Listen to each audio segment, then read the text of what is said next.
Hello friends, I welcome you all to my YouTube channel CA Rahul Agrawal classes.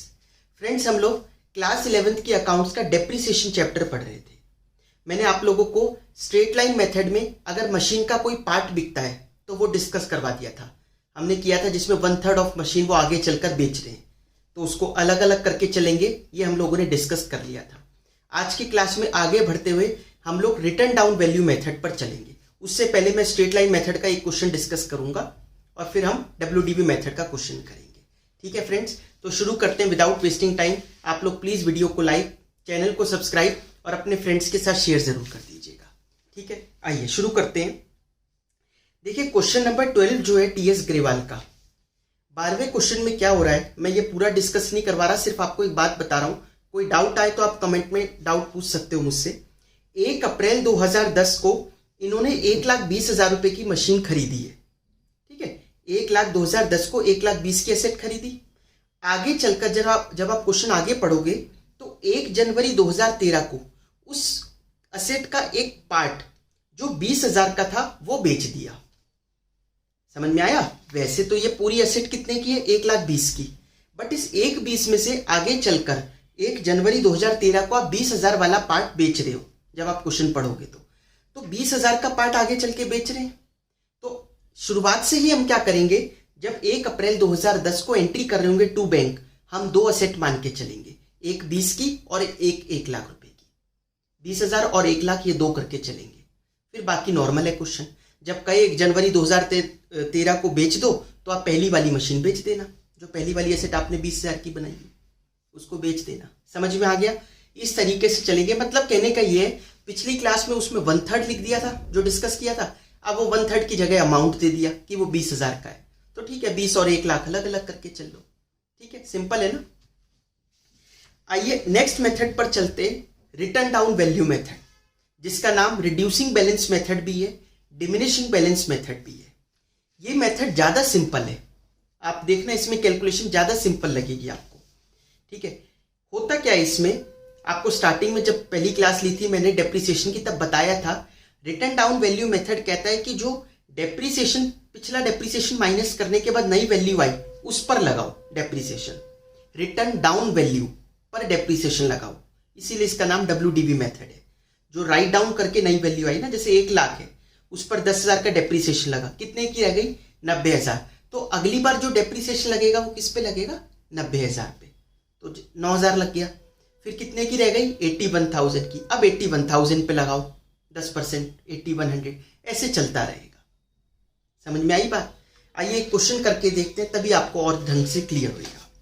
Question number 22 देखिए आप लोग TS Grewal में। Messrs P&Q purchased machine for ₹40,000 on 1 अक्टूबर 2018।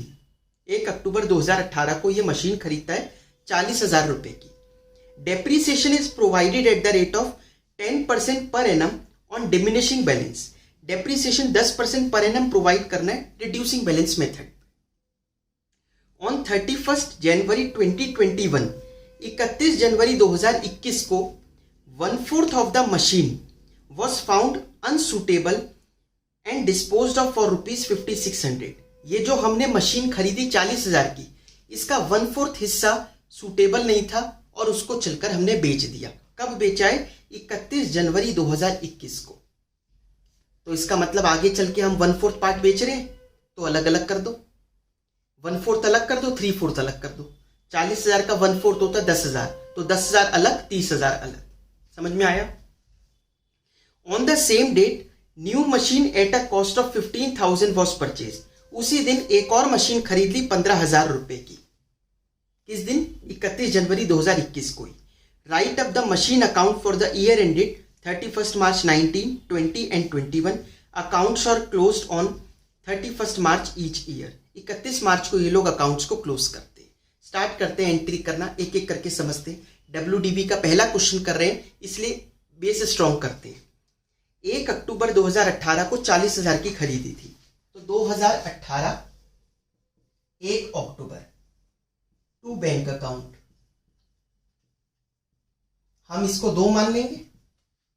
40,000 के 2 part कर दिए, 10,000, 30,000, तो ये टोटल हो गया 40,000 का। ठीक है। अब अगली ट्रांजैक्शन कब की दे रखी है?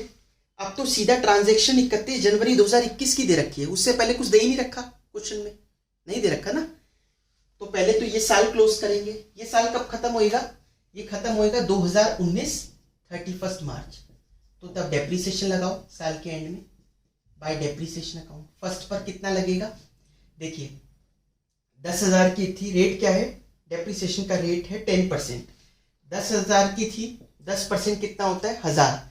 लेकिन अक्टूबर से लेकर मार्च 6 महीने का लगेगा ना, अक्टूबर से लेकर मार्च तक, तो आधा हो गया, तो ये हो गया 500 रुपये।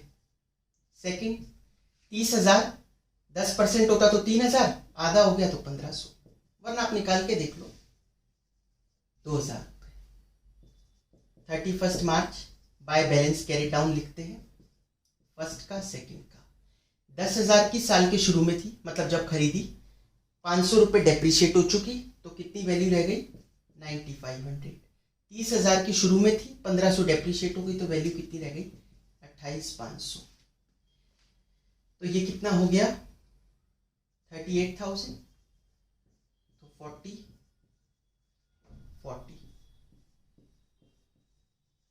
ये बैलेंस सीडी ऑपोजिट साइड पर जाकर 2019 1 April to balance brought down, first second 9,500, 28,500,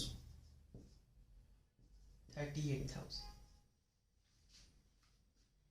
इसके बाद नेक्स्ट ट्रांजेक्शन 21 की है। ये साल तो 19 में शुरू होकर 20 में खत्म हो जाएगा, तो इसमें भी नहीं आई वो ट्रांजेक्शन, तो साल ऐसे ही क्लोज कर दो। लेकिन हाँ, असेट्स यूज तो हुई ही होंगी, ये असेट कोई देखने के लिए थोड़ी ना लाए थे, असेट तो यूज ही हो रही है। और अगर नहीं भी यूज हो तो भी डेप्रिसिएशन की डेफिनेशन तो कहती है एफ्लक्स ऑफ टाइम के हिसाब से भी डेप्रिसिएशन लगता है, तो डेप्रिसिएशन तो हर साल लगाना, इसमें कंफ्यूज मत होना। देखिए अब क्या होता है, ध्यान से समझना, यही WDV मेथड है। पहले साल में तो डेप्रिसिएशन लगा दिया, वो तो SLM में भी वैसे ही लगता, अगले साल ही तो फर्क आएगा। अब साल के शुरू में वैल्यू कितनी है? 9,500, तो इस पे लगेगा।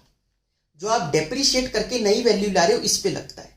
मैं इसलिए कहता हूं ये ज्यादा सिंपल है, क्योंकि आपको पुरानी वैल्यू याद नहीं रखनी, वरना आप यही देखते रहो कि पुरानी वैल्यू क्या थी, एक्चुअल में कितने की खरीदी थी। अब भूल जाओ उस कितने की खरीदी थी।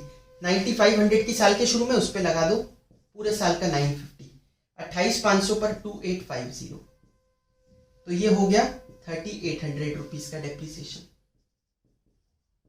बैलेंस कैरी डाउन निकाल लेंगे, फर्स्ट का सेकंड का। ठीक है, पहली है, देखिए साल के शुरू में 9,500 की है, 950 डेप्रिशिएट हो गई, तो वैल्यू रह गई 8,550। अगली है 28,500 की और 2,850 डेप्रिशिएट हो गई, तो 2,5,650, तो 34,200 इसकी वैल्यू आ गई। ये हो गया 38,000। आया समझ में? ठीक है, अगला साल शुरू होएगा 1 अप्रैल 2020 से, खत्म कब होएगा? 31 मार्च 2021, और उसी बीच में ये ट्रांजैक्शन आ जाएगी 31 जनवरी 21 को सेल करने वाली। ठीक है, तो आप लोग इसको ऑपोजिट साइड पर इधर ले आइए, 1 अप्रैल 2020। ठीक है, तो यहां पर जगह नहीं थी नीचे, तो मैंने यहां पर दिखा दिया 2020 1 अप्रैल टू बैलेंस BD। ठीक है, अब सीधा ट्रांजैक्शन आई है 31 जनवरी 2021 को, 1/4 मशीन बेच दी 5,600 में। 1/4 को हमने तो पहले ही बना लिया था, 31 जनवरी को जाकर बेची। अभी आप कहां पर खड़े हो? 1 अप्रैल 2020, तो अभी 10 महीने तो हैं, 10 महीने तो हमने ही चलाई, 1 जनवरी से 1 अप्रैल से 31 जनवरी, तो पहले 10 महीने का डेप्रिसिएशन निकालते हैं, उसके बाद वैल्यू पता लगेगी कि 31 जनवरी को हमारी बुक्स में वैल्यू कितनी थी, उसी से तो सेल प्राइस को कंपेयर करेंगे। तो चलते हैं 2021 31 जनवरी पे, लगाते हैं डेप्रिसिएशन फर्स्ट मशीन पर। कैसे लगाएंगे? साल के शुरू में वैल्यू 8,550, देखिए यही फायदा है, सीधा ये वैल्यू ले लो, वरना अभी आप क्या देखते हैं SLM में कितने की खरीदी थी, जरूरत ही नहीं है।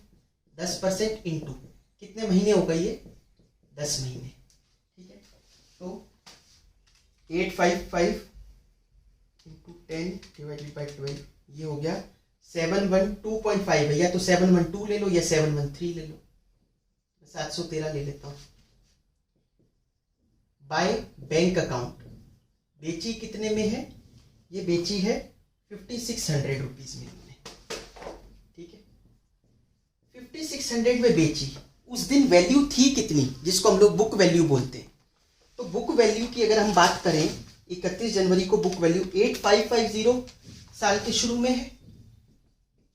आपने 713 और डेप्रीशिएट कर दी, तो इसकी वैल्यू रह गई 7837। 7837 की चीज है 7837 रुपए की, 5600 में बेच रहे हो, कम में ही बेच रहे तो लॉस हुआ, लॉस इधर ही आएगा। 7837 माइनस 5600, 2237 का इनको लॉस हो गया। समझ में आया ये हमने सेल कर दी। इसी दिन इन्होंने एक और मशीन खरीदी है, कितने की खरीदी, 15,000 की। तो 2021 31 जैन टू बैंक अकाउंट 15,000 की है, तो ये मशीन आ गई 15,000 रुपए की।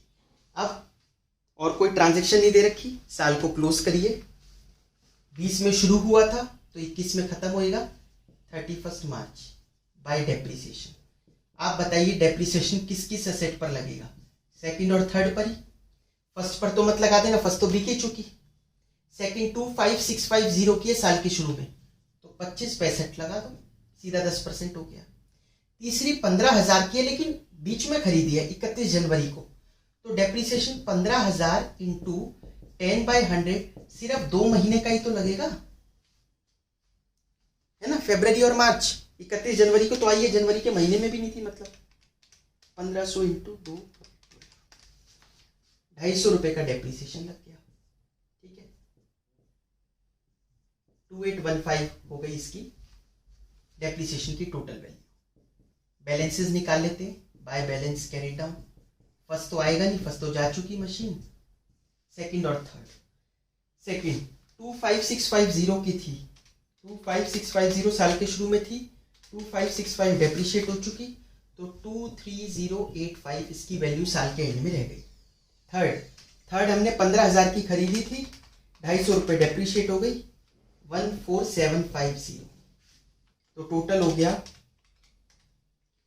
37835।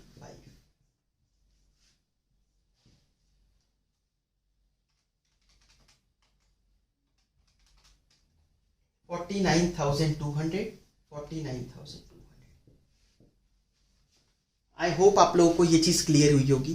तो WTV मेथड इसीलिए कहते हैं ज़्यादा सिंपल है, क्योंकि उस साल के शुरू में जो वैल्यू है उस पर डेप्रीसिएशन लगाना होता है। हमें याद नहीं रखना, हमें क्वेश्चन फिर से देखने की जरूरत नहीं है कि कितने की खरीदी थी, सीधा नई वैल्यू पर लगाते रहो, ठीक है। प्लीज़ वीडियो को लाइक, चैनल को सब्सक्राइब और अपने फ्रेंड्स के साथ शेयर जरूर कर दीजिएगा दोस्तों। Thank you so much.